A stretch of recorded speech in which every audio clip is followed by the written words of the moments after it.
What up guys? Hi everybody, sama gars yi bëggee ñëpp sama gars yi maa ngi nuyu bëggee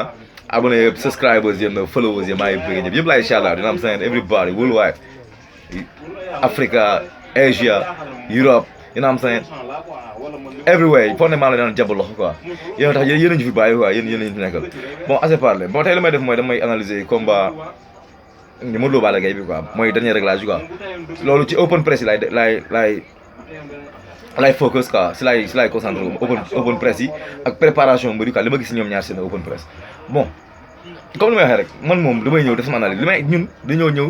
def analyse di wax li ñuy wax mën na bañ a nekk loolu parce que ku nekk ni koo jël 15 millions d'habitants yi koo jël mën na am analyse bu muy gisee quoi mais ñu lañuy ñëw def suñu analyse partagé koog yéen quoi tu vois man Balla Gaye laa faral mais je suis ouvert aux critiques mooy loolu man boo waxee loo xam dafay du maanaam dama koy nangu maa jëkk def vidéo tey jii critiqué Balla Gaye wax ak moom lii ne ko lii ak lii Balla Gaye dafa dugg garage wax lu ne dëgg naa ko mais man dëgg laay wax quoi man su ma dëgg ma lay wax dëgg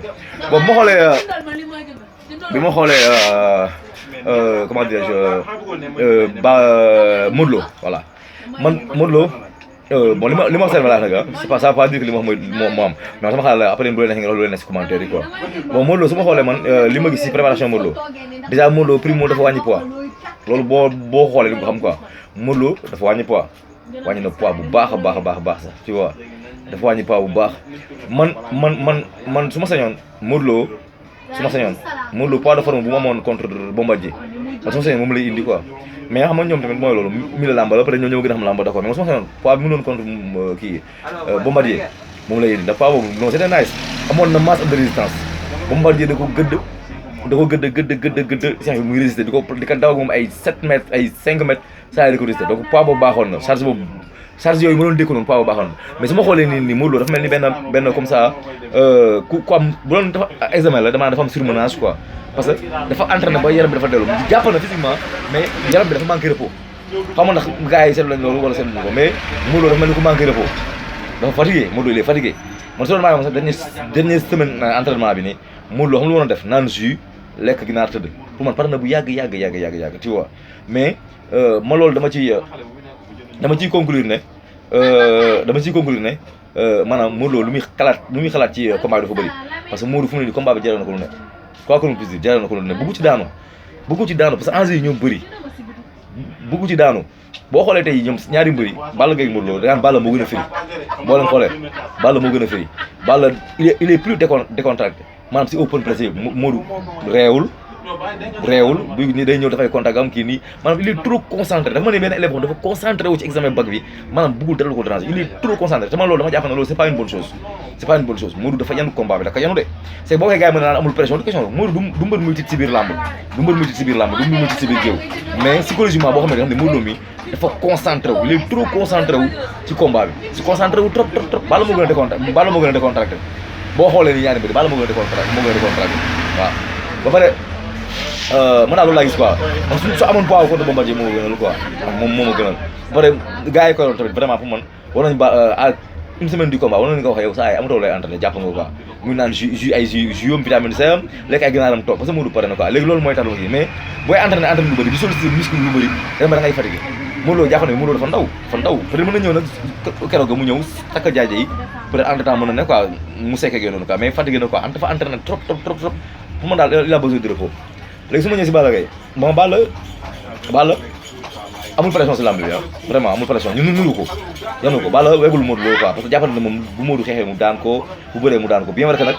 gars yi nañ ko Modou màgg na mais Balla gëmul loolu quoi il ne croit pas à ces trucs quoi Balla dafa gëm ne moom daal Modou la quoi waaw excès de confiance la quoi man daal loolu laa gis si Balla Gaye quoi nawul Modou Lo quoi mu jàpp na ne fu mu ma loolu ba pare Balla tamit ak physique bu mu defaat nii gëm na boppam quoi moom defe na fu ne nii il est au top waaw il est au top te Balla boo xoolee Balla ma demande combat bi day am xeex parce que Balla depuis France la commencé xeex Balla dafa xeex France ba Guédiawaye INSEPS la commencé dóor ay coup ba fii nii moo tax combat bi gëm naa ne day mel ni pétard 31 décembre tëf ji day bëri loolu laa gëm dañuy ñamante quoi mais seet naa Balla liggéey na bu baax par rapport ak ay mën a kon Gris Bordeaux liggéey na bu baax mais ba léegi man sur la vivacité et la souplesse il faut que jour combat bi ma xool na Balla bi nga loolu ba léegi su fekkee Balla am na souplesse bi ak kii bi non mën na am dara mais óoruma quoi parce que Modou moom oyof na toll Modou dafa entraîné ba xoru am na doole mais yaram bi moo sonn mais am na doole tu vois Balla liggéey na macha allah bras yi épaule léegi lépp nii biir bi xaw la des tuuti même bu des tuuti sax mais liggéey ne biir bu am doole lay doon tu vois donc mooy loolu quoi mais xam naa daal Balla moo gën a décontracté si combat bi bu dee wàllu xeex man dama naan gars yi ñuy wax ni mais damay gëm ni Balla du dal Modou tey bu dee xeex lu ma la rek Balla INSEP ba ba géej waay mi ngi xeex te xeex bi boo xoolee Balla sur le plan de la bagarre Balla xeexkat bi mu dajal Modou dajal ñoom Balla ba xeex naa Gris Bordeaux xeex ak Tapha Tine te di si jëlee ndam moo tax ma jàpp ne mën na mën a am dara quoi waaw mën na mën a am dara parce que Modou Lo mu dajee Gris Bordeaux xeex bi xeexul Modou xeex bi mooy Issa Pouye la dóor amul riposte Kayre amul riposte ñoom mooy dóor mais amul riposte quoi mais comme bu dee comme Gris Bordeaux ñoo xeex Balla Gaye Balla dafa doon dara ci bagarre bi moo tax Balla mën a am dara ci xeex bi man su ma tegee seen adversaire comme Gris Bordeaux dama naan Balla mën a am dara ci xeex bi mais su ma demee d'une autre manière dama naan Balla Gaye il a intérêt mu taxaw physiquement parce que Modou tàmm na combat bu yàgg te Modou physiquement pare na te su fekkee Balla moom lu mu entraîné wóoru ko ni parce que tamit nit mën nga nekk sa face à face open press di jaagal ni mais góor boo jàppante boo jàppante sa mënum góor 5 minutes donc ku nekk di nga xam ne nekk sa dënn te su fekkee nag Balla yow taxawoo carrément ni nga war a taxawee su jàppante ak Modou Lo après vraiment dama ragal lu mu def Eumeu Sène lay def humiliation lay doon quoi sérieusement parle mais su fekkee Balla taxaw na dëgg no combat mu neex lay doon te man laa bëgg quoi Balla pas 100% mais na am 70% rek na am combat xam ne dara gaaw quoi parce que ñaari mbëri ñu ñëpp perte poids Balla perte na poids Modou perte na poids donc déplacement yi war na mën a am xeex bi war a jaxasoo mën na am mais li may ragal Balla nga bañ a def li Sa Thiès def maanaam laaw yu métti comme Sa Thiès ak Boy Niang nga laaw maye flanc ñu jàpp la tu vois am nga fit mooy loolu noonu quoi Modou sa yéen du béeg yooyu noonu Balla du mbër mu ñuy kii parce que Balla moom enchaînement désiré la bu tegee rek xam na lu muy def waaw waaye la dëgg bu tegee rek xam na enchaînement yi muy def donc am na yooyu doon maye Modou nga veillé ci ay Modou béeg yooyu noonu parce que Balla bu ñu koy day enchaîné donc man Modou su ma sañoon sax Modou du def corps à corps parce que Modou dafa ndaw trop def corps à corps quoi Balla Gaye sama seyoon sax xeex bu mu nekk dëgg si moom mën na jéem a jàppante parce que gëm naa ne moo gën a xaw a këf Modou ci masse quoi moom moo ëpp doole de moo gën a xaw a këf ci masse li ñu gis physiquement nii quoi tu vois parce que xeex bi xeex da lay jumloo Sa Thiès la ko jumloo mu daanu quoi donc man sama seyoon Balla jéem a jàppante moom mooy avantage mais Modou tamit moom sama seyoon maanaam longue distance bi mu jéem a indi longue jéem a durer combat bi loolu mooy avantage sama gars yi loolu analyse bu ndaw rek ñëw di naan suppa nii waxaale ci quoi